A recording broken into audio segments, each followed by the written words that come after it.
Should the government be worried that there's 10 million vacant jobs, or does it matter? Well, not to the government. The government right now can't do much more. I mean, think about where we are. We've got $8.5 trillion on the balance sheet of the Fed. We've got a deficit that's over $1 billion. This year, we're going to have another I think approaching it's two isn't it trillion. over $1 trillion deficit or billion? Is it a B or a T? Did I say billion? I meant Yeah. trillion. Okay. And we're looking at 2 trillion for the next year and a half as well.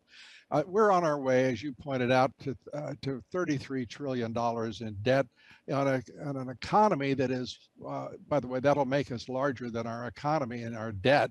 And it's as you said, unsustainable. And there's no secret about it.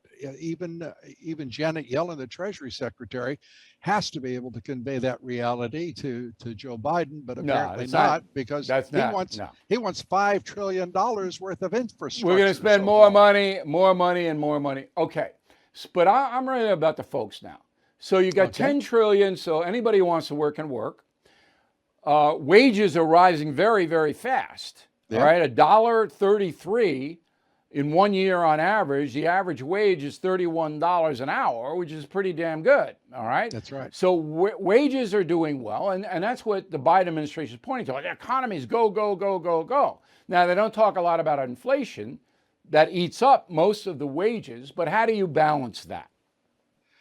The balance and point of fact right now is in favor of labor without question. And by the way, it's overdue. We went through 25 years, Bill, in this country where wages were stagnant.